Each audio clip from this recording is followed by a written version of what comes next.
Maybe we can go on one night. What can you done? And you done. We go hit here Jpac here born half year for.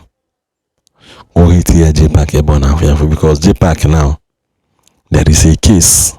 There is a case against him in the court. Yes. There is a case against him. Don't worry, the video will surface online very soon.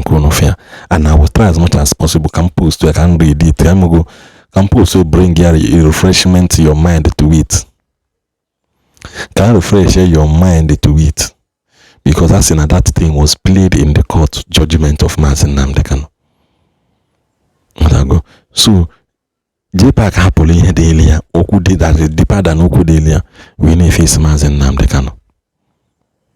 Or as a money face Evangelist Ebuka Obi. No Mazen Namdekan, all this while you Munagina man, he has not been to prison. He has not been home of detention. The difference between detention and prison. Or no Naketa prison corner now. This one on Naketa is prison. Not detention again. Not under DSS custody, not under Kitano Makatinubu was the right to honor the case because no they will go from court. This is now time for Tinubu to decide what to do with him. Because they're gonna call to Georgia. So it is now time for government officials actually to honor here. Just like the highest thing I'm making now. If he does not win in appeal court, then the second thing will presidential pardon. That is the only thing now. That is the two things that can set Mazen Namdekan free. When a lot of people are Maromakanka. People like Jpac will go around making video not by the man of God, not by the Onyanka, Neko Kozanamarisi. While he has pending issue on ground. So na the video one night okay and you don't see me. Ibu don't sorry. Kuno nkwa yogwa Jpac no basinkita hata. Kodokwa no mboza on the buy. Good morning, good afternoon, and good evening, depending where you are watching me from. I still remain your brother. Ebudon TV, Onyame no Gamwa Gata Mune Becha. Biko, onwere something neferari is 3 days now. Basara prophecy. Evangelist Ebuka Obi nyere. Basara Namdekan. Watch go to the video. I saw Mazen Namdekan walking out of prison. Our revelation this morning. I'm gonna watch again. Bro na eburu prophecy we na we we. No onye gara polite ifa. Ka chọrọ igwu. Nkwucha ekwu maka prophecy. Ịghọtago? Ịma atimes ụfọdụ na wa na ekwu okwu. Ha ma the implication mo ife ga-esi ya ma emecha. Jpac ka chọrọ iji maka ya we ekwu okwu n'ụbọchị nke tata. Jpac enwe ife chọrọ ịgwa gị. A man if you name one go, I swear, a man if you name one go. I could remember mother got money when it get in us to take this guy say mara. What if one man unto nama because I was saying boys. Unto anime IS 1 week I noticed him what happened there. Jpac again we were give you a front to do it. We go Evangelist Ebuka Obi amezurike. I'm a criminal because of you. You are the trickish and the devilish somebody. I could remember the Ibuzo, Ghana Seraphic Pure Water, Seraphic Hospital, Jeba Mecha video. Then I saw your Mecha video send here. One left here. Even Ebuka, and the Ebuka team, fear. And I say, this boy on a man advertise, only I could always one mother. Imano Abu Keo. He met a web, but he met a Oswo. Mwapo, Jebe Adoration Grand. I know what happened. You can ask get gonya suemana. If you reba Ebuka Obi because siga kanisi. Jpac. Because siga kanisi bere gebere. Ndi team were 200,000 ka anyegi. Ebuka simba. Simeze 500,000. Kewe bwari ki fuel at least.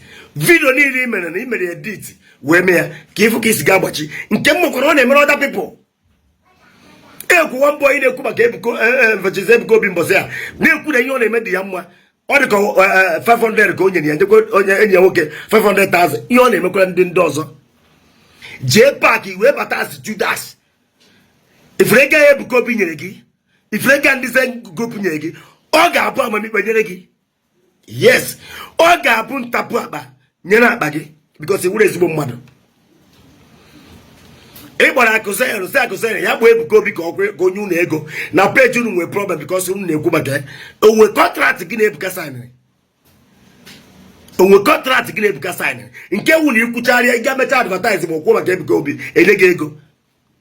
Ebuka Obi is a pure man of God. Ka kọntraktị gị na ya na saịnị for ọwụzie na akụsịrị enye gị ego agwa ebe aka ya niile si wee bido iwe jide Ebuka Obi na-ata ya ka kekere na-ata ya ka chinchin. Jpac ife na-ata ịgwa gị bụ ị ga-ata afụfụ ifu gị Jpac ị ga-ata haya si ị ga-eme n'ụwa ikwutọ man of God. Anụ m ihe niile ị na-ekwu, adụgasị m ihe niile ị na-ekwu, mana ọmụmụ ikpe bịara gị akwa mpa gị alụọra na gị nwaanyị si gị lụọ nwaanyị na eji gị na agada agada. Jpac ịlụra nwaanyị ọrụ mpa gị nyere gị ịrụọna ya. Ọrụ okomanụ nye gị asị woman ịrụrụ na gị ga-alụba nwunye gị ka ọ wụrụ ọrụ ị gara arụ ịhapụ ya na-amụgharị ka ngwere, na-amụgharị ka nchi, na-amụgharị ka enwe na China. Ịchọ ịma ihe na-eme gị sisi anyị na-amụgharị na China. Gwa m ihe mapụtagoro nwunye gị nọ na vileji o ruo echi niile nwe nwoke ọzọ lere anya isi na mmadụ na-achụ nwunye gị mana ị hapụrụ ọrụ dị ara gị na-esusugharị na China. Sisi anyị na China, gwa m ofu ihe imepụtagoro. Gwa m kọntena batagoro na ị na-eme ofroad kwuo na ome kọntena gị dị ya. Jpac ịma na enwe ịma ihe na-eso ya, ịma na ife so ya, ile onwe gị anya ma na ife na-eme gị. Ịgwara ndị mmadụ na ị na-ere mashin enwere isi. Ịgwa ndị mmadụ na ị na-ere moto enwere isi.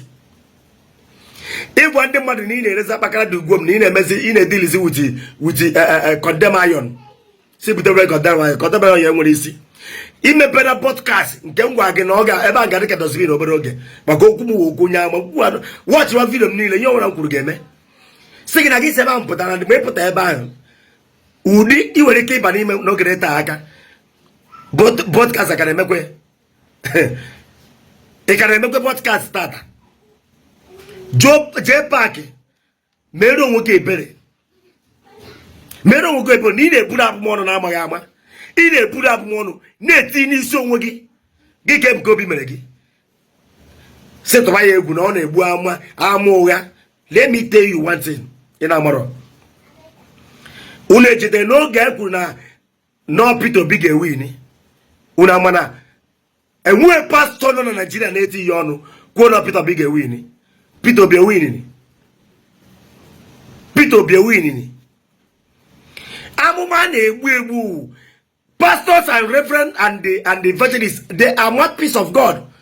Onwe revelation enyere ha ihe dara ahụ ikwu da revelation ọ bụrụ ọzọ ọrụ ha ịrụ ọrụ ahụ. No, na Ebuka Obi kwu na Nnamdi Kanu ga-apụta tata odo na ife okwukwere bụ na onye nọ na Nnamdi Kanu ga-apụta from prison ebe ọ nọbụ na detention n'aka ndị DSS. That was not prison. Ihe o kwuru na ọ ga-apụta na prison. So na ebe ọ bara kịta prison, so anyị na-elezi anya maka mpụta ya. Ife atọ na o mechara na ọ pụtara ọ bụrụ fọtọ Ebuka mana ekpere anyị niile wụ ka okwu ọmụma mezuo. Ihe dara gị wụ na enye gị vision, ikwuo vision enyere gị onwe onye Chineke gwa gị ikwuo ya. Ọ dịzie Chineke ahụ ịrụ ọrụ. Ama m ọtụtụ ndị kwugoro na ihe ga-eme mecha omerọ ọ Chineke ka ọ dịziere ime ihe ahụ mezuo. Yes, anọgo m Ebuka gwa mmadụ, Evangelist Ebuka Obi gwa mmadụ gwawa ụmụ na-achọ nwa 68 years gwa ya na ọ ga-amụ nwa, ọ ga-adị ime mụọ nwa.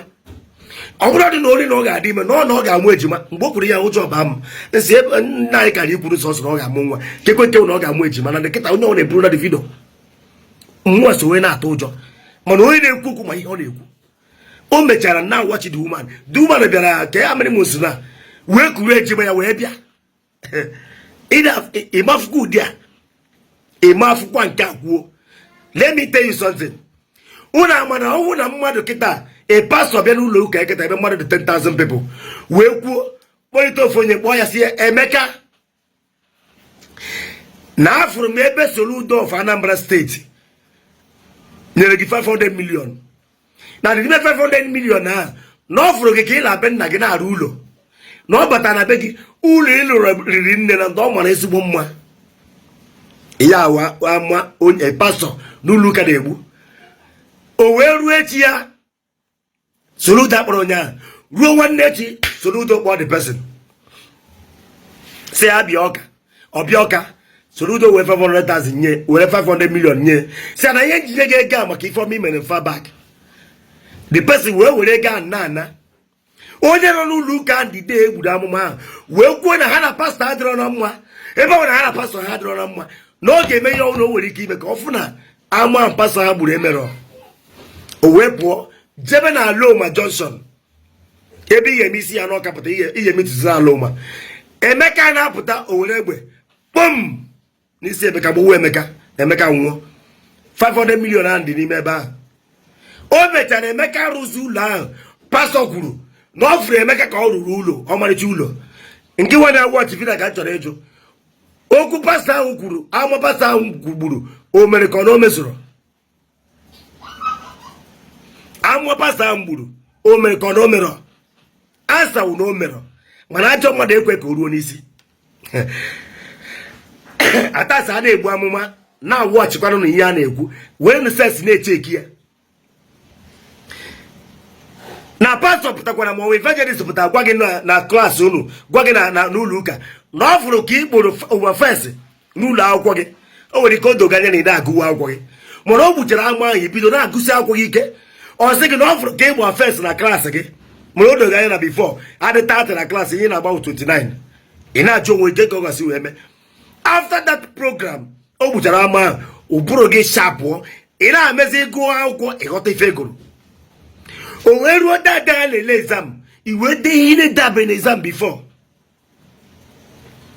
iwe de ihe idebe before n'aka before o ruo mgbe a na-agbakọzi ihe dị na exam antị gị wuticha unu wee fụ ihe idere wee sị mba keke unu onye na-agbapụ 29 out of 30 ga-awụzi ya first antị na-ama ka akwụkwọ gị wee fụ na ndị na-eso gị n'azụ na iji about 50 mark wee gaa antị wee legide anya wee sị na mba na this boy na o hetiri ya o hetem this boy keke this boy gba first wee were onye gbaa 10 ga-adị na position gị wee gị tii na 10 wee kwuo na gị na ya dị na money magbara first ha ana m ajụ gị as somebody na-eriziri ọfụma as somebody who a man of God or a sister of God na-eriziri ọfụma amụma pastor mgbu n'isi that boy na ọ ga-agba first o doga anya na ọ gbara first mana ticha na-edenye gara ebe a dịka William 1 ka ọ fụ na ihe ahụ pastor kwuru na o mezuru n'ime onwe gị ka m na-ajụ gị dagaghị ihe ahụ pastor kwuru n'isi ya o mere ka ọ na o mere ebe a ka m na-akwụsị mana ihe chọrọ egwu na hapụrụ Ebuka aka na onye a man of God for you Jpac ihe ata afụ ọmụgwa gị ya ihe ata afụ maka ha ihe si na ị ga-eme n'ụwa ahụ betray man of God equal against man of God that's the only thing you eme maka ime ime ala free ya gasị ga ngwa gị ọ bụrụ ahụ maka m bịara ikwu na ka ngwa gị wa Jpac ife niile anyị na-emekọrọ ihe niile anyị na-emekọrọ jee detue na ị ga-ata afụfe ya ọmụkwuru ya a gasị ka ngwụ na aka nwa n'ụlọ Ebudon TV onye amịrị ga nwa gụ atọ ọmụ na-ebecha nwoke emesịa